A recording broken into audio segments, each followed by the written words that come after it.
College পড়ুয়া মুসলিম কিশোরীকে মুসলিম ধর্ম থেকে নানান প্রলোভন দেখিয়ে খ্রিস্টান ধর্ম গ্রহণ করানোর অভিযোগ উঠেছে একদল সাদা পোশাকের মানুষের বিরুদ্ধে। পরিবারের অন্যান্য সদস্যরাও পেয়েছেন ধর্মান্তরিত হবার প্রস্তাব। আমাদের বলছিল যে তোমরা মুসলিম ধর্ম ছেড়ে দাও, তুমি ঈসা নবীর জামানা ঈসা নবীর করো।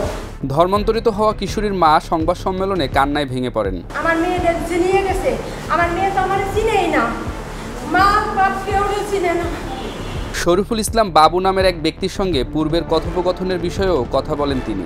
মা কি চায় যে এত কষ্ট করে সন্তান পাইলে পড়াশোনা করাইলে ও বলছে যে আমার 70 বছর বেকার সাথে বিয়ে দিতেছে, আমি কিচ্ছু করি না, এগুলো সব মিথ্যা কথা, ও বাঁচানোর লিগে এই কথা বলছে। মানে এই শরীফুল ইসলাম বাবু এতদিন আমার বলে নাই, ওরা বলছে যে আমাকে দিতে বিয়ে শাদী নাই, আমরা যে পথে গেছি আন্টি এগুলো ভুল, বিয়ে শাদী নাই আমাদের দিতে, আপনারা হলো পাপ কাজ করেন, আমাদের দিতে পাপ কাজ নাই। তাহলে আজকে আমার শরীফুল ইসলাম বাবু বলে যে আমি মেয়ের বিয়ে করবো, এই সব ভুল।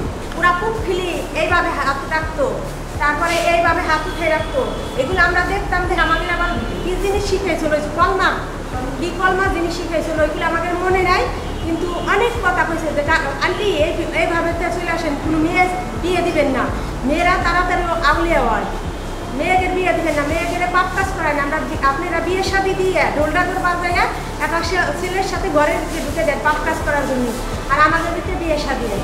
মেয়ের ধর্মান্তরিত হবার পুরো ঘটনা তিনি গণমাধ্যমকে জানিয়েছেন। মেয়েকে ফিরে পেতে দ্বারস্থ হয়েছেন আদালতেরও। বর্তমানে ওই কিশোরী ফরিদপুর শিশু কিশোর সংশোধনাগারে রয়েছে। আমার মেয়ের যে খ্রিস্টানদের বাইবেল বই দিছিল, তারপরে ইনজিল কিতাব দিছিল, এগুলো পড়বে দিছিল, আমি এগুলি জানি না। ধর্মান্তরিত কিশোরীর বাবা আয়ুব আলী মোল্লার বক্তব্য অনুযায়ী ধর্মান্তকরণের ঘটনার সাথে তার স্ত্রীর ভাই, ভাবি, মেয়ে আমেনার সহপাঠী ছাড়াও ফরিদপুরের আরও অনেকেই জড়িত। আমি যখন বাড়ি আসি এই অবস্থা শুনতে পারি যে এরকম হয়েছে, আমার সুমন্দির বউ এই চক্রান্ত কইরা মনে করেন লয়ে গেছে আমার মেয়ের। এই 27শে রোজার দিন আমি জানতে পারি, আর একটু 27শে রোজার দিন লয়ে গেছে, গাড়ি আইছে মাইক্রোবাস, 4 জন ব্যক্তি আর কি আমার মেয়ের উঠে দিছে। একজন হলো আম্বিয়া, দুজন হলো শ্যাম ব্যাপারী, আর আমার সুমন্দির আলমগীর ব্যাপারী, আর হইলে আমার মাইজের সুমন্দির ছেলের বউ আসলে সোনালি, ওই নামাজ পড়ার সুতাতে ওই বাড়িতে নিয়ে ওইভাবে উঠে গেছে। মামলার বর্তমান অবস্থা নিয়েও অভিযোগ করেন ধর্মান্তরিত কিশোরীর বাবা। মামলায় কোনো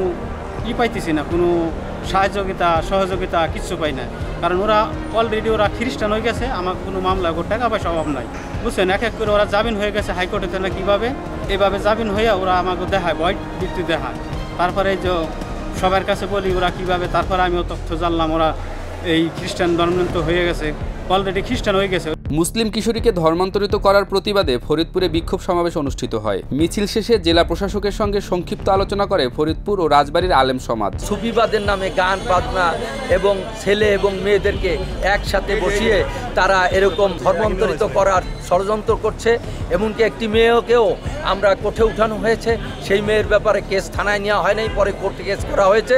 তার বাবা তার সাথে যোগাযোগ করার জন্য অনেক চেষ্টা করেছে, কিন্তু করতে পারে নাই। তাকে অবশেষে সেফ কাস্টডিতে দেওয়া হয়েছে এবং সেই সেফ কাস্টডিতেও দেখা করতে পারছে না। তাই আজকে আমরা ডিসি সাহেবের কাছে ওনার মেয়ের সাথে যেন উনি দেখা করতে পারে এবং ওনার মেয়েকে বুঝিয়ে আবার মুসলমানের দিকে ফিরে আনতে পারে। আর ওই দুর্বৃত্তরা যারা সুফিবাদের নামে এরকম তৎপরতা চালাইছে তাদেরকে ধরে তাদেরকে আইনের আওতায় এনে শাস্তির ব্যবস্থা করার দাবি আমরা তৌহিদি জনতা আলিম ওলামারা করছি। সুফিবাদের নামে আসলে এরা ইসলাম ধর্মকে ব্যবহার করে এরা ভিন্ন একটা মতাদর্শ এরা প্রতিষ্ঠিত করতে চায়, যেটা ইসলামের এর কোনো গ্রহণযোগ্যতা নেই। সুতরাং এই জাতীয় তৎপরতা যেটা ইসলাম সমর্থন করে না, সেটা আমরা হতে দেব না ইনশাল্লাহ। আমরা এই দাবি দাওয়া নিয়েই ডিসি সাহেবের কাছে আসছিলাম। যদি তারা প্রশাসনিকভাবে যদি তাদেরকে এই তৎপরতা বন্ধ করার চেষ্টা করে তো আলহামদুলিল্লাহ, তা না হলে হয়তো সামনে আরও বৃহৎ আন্দোলন কর্মসূচি আসবে ইনশাল্লাহ। মূল কথাটা হচ্ছে যে তারা নিজেদেরকে মুসলমান দাবি করে, আবার কখনো কখনো ইসাই দাবি করে, কখনো কখনো ইমাম মেহেদি দাবি করে, আবার কখনো কখনো এই যে আমাদের ভাই যে আয়ুব আলী ভাই, ওনাদের কাছে অনেক সময় বলেছে যে আমি নিজেই ঈসা নবী, নাউজুবিল্লাহ, নিজেকে ঈসা নবী দাবি করে। আসলে মূল কথা হলো যে ওনার ধর্মের দোহাই দিয়ে বিভিন্ন অপতৎপরতা এবং ছেলে এবং মেয়েদেরকে বিভিন্নভাবে তারা প্রলোভন দিয়ে ব্যবহার করে। এর